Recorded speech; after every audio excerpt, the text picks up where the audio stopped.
Hey, what's up, guys? Here on the Fire Sports Pod, where everything we do here is fire. You guys know the drill. So let's get right to the show I have for you guys today. We got a pretty good show for you guys. We're going to be going over three segments. First up segment is going to be going over, will Brandon Aiyuk rumors come true? Is he going to stay with the San Francisco 49ers, or is he going to go to a different team? And how will that impact the 49ers offense as a whole? Will that elevate them? Will the 49ers be much worse than they already are, or would they be much better? We go into detail about that. As well as moving from that, we go into the will the Jets land Davante Adams in the offseason. Jets Breece Hall says he's on the board with Raiders Davante Adams possibly joining New York. Is Aaron Rodgers going to pull a Houdini and bring Davante Adams, who still is one of the top wide receivers in the NFL, to New York to pair him up yet again?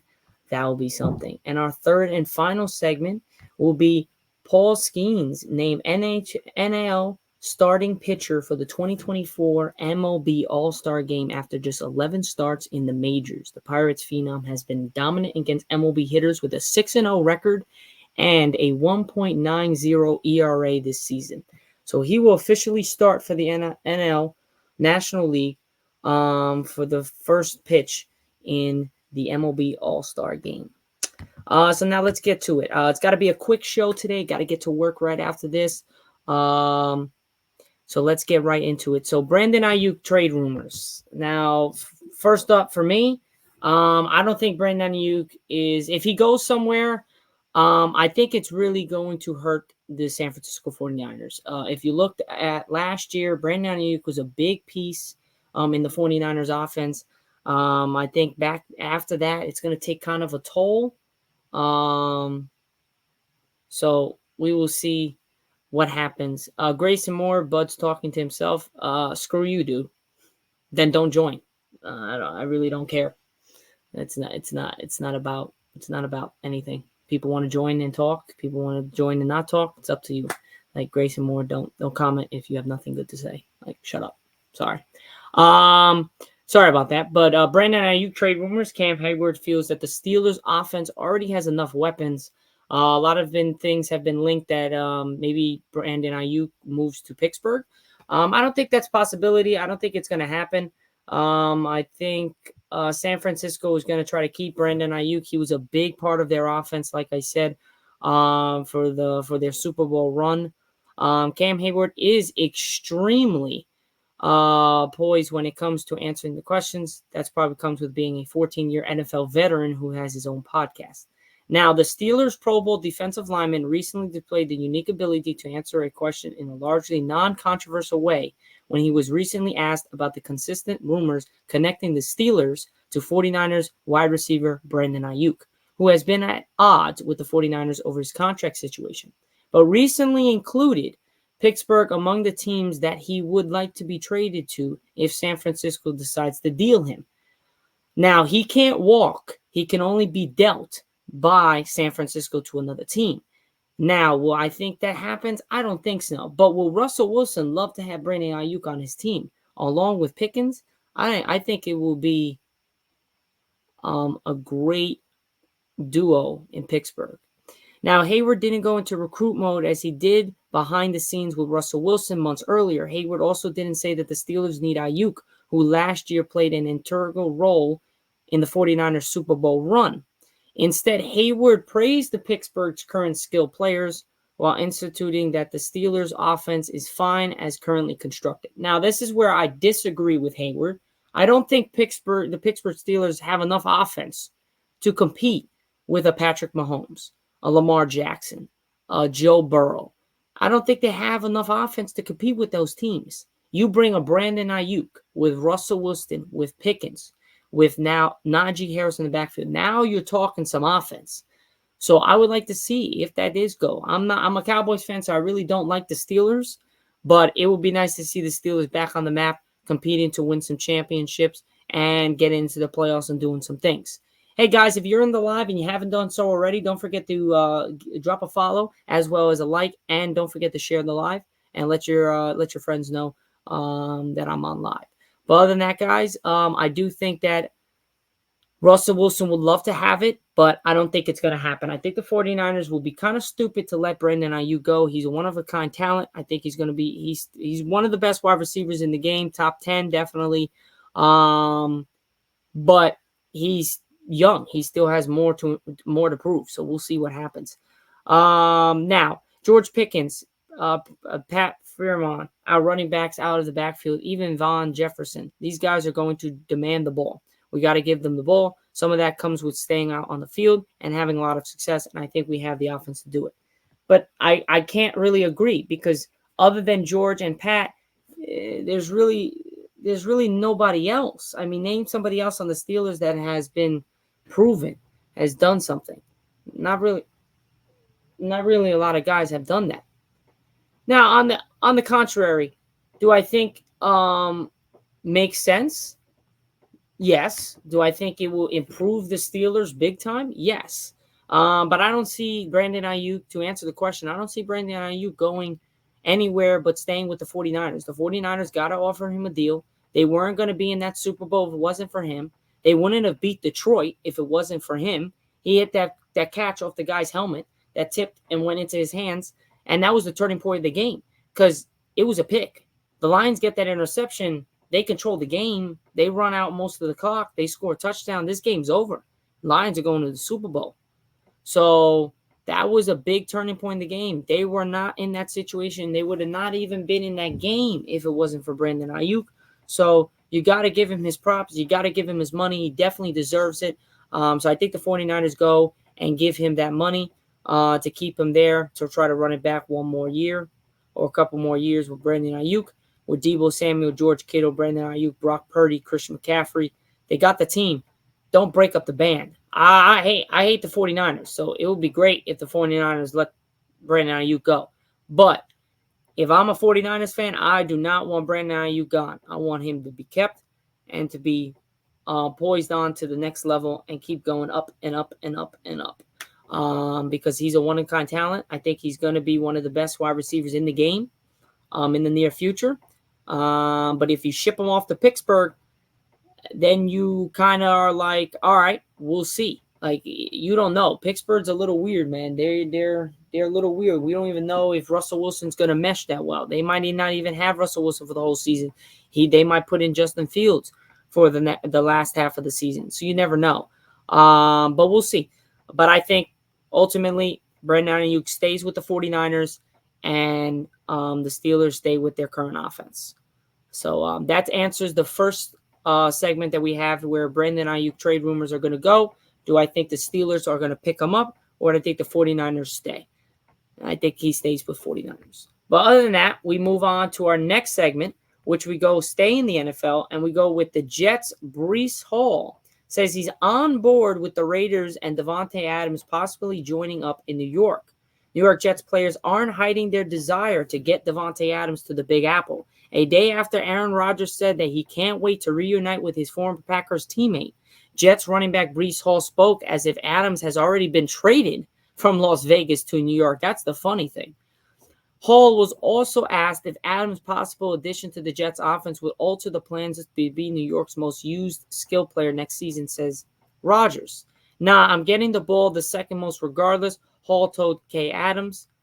Davante, he knows he's going to get his. So does this mean that Adams is indeed coming to New York? Hey, you never know. Hall replied, you never know. We're always talking. We're always scheming. Sorry, I think Davante Adams is out of Las Vegas and he's running it up and he's coming to New York. Last year, he had 175 targets, 103 receptions, 1,144 yards, 8 receiving touchdowns, with quarterbacks going in and out, left and right. Already expected to be the formidable group, the Jets' offense would downright scary if they were able to acquire Adams. Without a doubt, this man's still one of the best. A 6-time Pro Bowler who led the NFL in touchdown catches 2 out of the last 4 years. Adams, who would join the Jets' offense that already features 4-time league MVP Rodgers. Hall, who amazed nearly 1,600 all-purpose yards last year, 22 Offensive Rookie of the Year, Garrett Wilson, and former Chargers 1,000-yard wideout Mike Williams. Add Mike Williams with Davante Adams with Garrett Wilson? Jesus, that is one hell of an offense with Aaron Rodgers on top of Breece Hall. Damn. That's going to be nuts.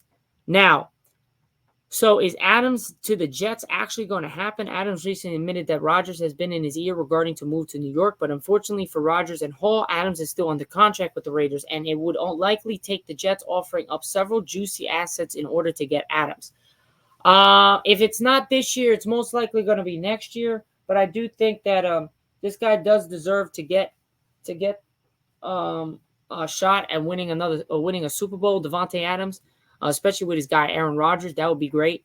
The two men that came up together, the top duo in the NFL at most points, are running it back a couple of years left to try to get a Super Bowl with the New York Jets. That would be nice. Do I think he's going? No. I don't think Adams is going to be able to go to New York. I think he's staying in Las Vegas since he's still under contract. I don't think the Jets are going to give up a lot of assets to get Davante Adams, who is old and is aging. So I don't think we're going to see a reunion of Davante Adams and Aaron Rodgers in New York. That's just my take on that. What's your guys' take? But yeah, that's pretty much it for this segment. We're currently 11 minutes and 35 seconds into our show, and we're moving on to our last segment here on our show today. Paul Skenes named a National League starting pitcher for 2024 MLB All-Star game after just 11 starts in the majors. A lot of people have been a little off with this. They have not been, some people have been like, oh, this is great for the MLB. Some people said it's not right. He's only had 11 starts. There's so much more other pitchers that are more deserving than he is because they're veterans and they put the work in. This kid is a rookie. But man, this is great publicity. He is dating Livy Dunn. You got all the fans and most likely going to come with Livy Dunn, with Paul Skenes. Everyone's going to be there. You're going to have all the media and all the thing watching him as the first pitch of the MLB All-Star in 2024 goes around. And I just think this is great for the game. It's showing that not just veterans, not just big-time pitchers, but rookies that have made a name for themselves in college and now going to the pros can be the starting pitchers for an all-star game in his first season. I mean, how could you not start the kid? Yes, he only has 11 starts, and he's only 6-0, and there's a lot of guys that are even double that amount.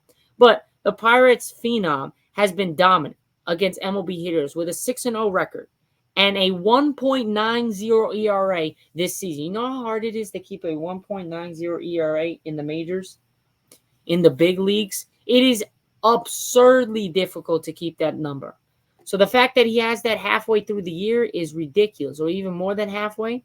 Now, Pirates rookie sensation Paul Skenes has been named the National League starting pitcher for the All-Star game this year. It was announced Friday. The starting pitchers are usually revealed in a press conference Monday before Tuesday's All-Star game, but a National League manager, Torey Lovullo of the Diamondbacks, made the announcement Friday morning. Skenes is only 22 years old. He's 6-0, 1.90 ERA, 11 starts this season. The only 11 starts of his major league career. He struck out 89 against only 13 walks in 66 of one-third innings. He is coming off a dazzling outing on Thursday in which he threw 7 no-hitting and notched 11 strikeouts before being pulled against the Brewers, a decision he said he understood after the Buccos bullpen lost the no-hitter. National League All-Star manager Terry Lugo calls it in to tell Paul Skenes he will be the National League starter for the All-Star game. So if you look at this is the manager. He actually called it in. And just to show you guys what I'm looking at right here, he actually called it in for Paul Skenes.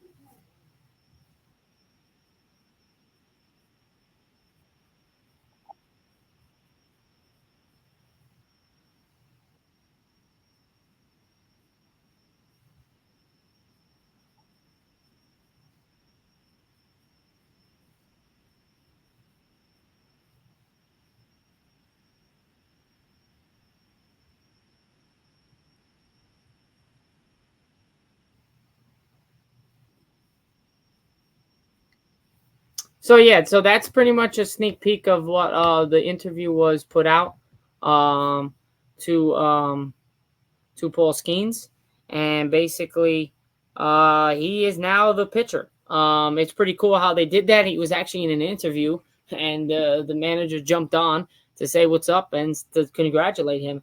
I mean, the kid has deserved it. The man knows how to. Is a great pitcher. He's going to be one of the best pitchers in the major leagues. Could go down as an all-time great. You never know. But he's a 6'6" right-hander. Made his MLB debut May 11th and had iffy command, along with 6 hits and 3 earned runs in 4 innings with 7 strikeouts and 2 walks. Next time out, after righting himself of the first game jitters, Skenes worked 6 no-hit innings and struck out 11. He had a 1.59 ERA, including his first start, though his overall numbers are still sterling. Now, is he going to come in there and pitch so many innings? No, in the All-Star game, but it's just a matter of that. A lot of people were like, okay, does he deserve this because he's a rookie and he's only had 11 starts? And a lot of people have like quadrupled that or doubled that starting, and they're not even starting. I think it's great for the game, and I think you need the publicity, you need the media, you need all the big names, and Paul Skenes is one of them. And I think this does wonders for the MLB world and just the fans. And I think a lot of people are just going to realize that, like, sometimes we just got to do it. Same with the WNBA when they decided not to bring Caitlin Clark for that 3-on-3 thing in Team USA in the Olympics. I think for the media-wise, it would have been fantastic because you would have just got so much media and so much more crap to the WNBA and to the women's basketball. It would have been so epic. But the fact that they went with the veterans because they deserved it more, yeah. But Caitlin Clark has been balling, and she kind of deserved to be there to represent her country, and not to mention bring in so much more revenue, so much more media, so much more coverage on the Olympics and women's basketball and WNBA and college basketball and just general women's basketball. So I think that was similar to what Paul Skenes is kind of doing, trying to help out the MLB. The manager realized, like, all right, we need more media, we need more people to want to watch this, want to do it. Let's put the phenom in. Let's put the rookie. Let's put the guy that's dating Livy Dunn, that's got all the followers, got all this, got all that. You got to put that guy in there to get that first jolt. You need those views. You need those TVs on watching the MLB All-Star game. So I think it was great. I like it. Do I think he deserves it? No, because he's only have 11 starts, and other pitchers have had better starts and deserve it a little bit more. But I think it's great for the MLB and just in general to get more coverage and to get more people to watch it. But other than that, guys, that's pretty much it for my show here on the Fire Sports Pod. Hope you guys enjoyed it. I know it was a quick one. I'm going to try to be going on live Saturday or Sunday for the MLB game for the Yankees. I know I said it was going to go this week. Just been a crazy week. So that's my bad. But I'll definitely get back on live tomorrow or Sunday for the Yankees before we go on that All-Star 1-week break. And then coming back the following week, we'll definitely have some more TikTok lives going up, going over the Yankees game, whoever they're playing. But other than that, guys, have a great rest of your Friday afternoon and have a great rest of your weekend. And I will see you guys on Monday on Recap Monday. If you don't catch me there, just catch me on my TikToks as well as my Instagram Reels and YouTube Shorts. They'll be coming out as well. Other than that, guys, have a great rest of your day, and I'll see you guys on Monday. This is Season 4, Episode 10. We will be moving on to Recap Monday, which would be Season 4, Episode 11. So check that out. Catch you guys then. Peace.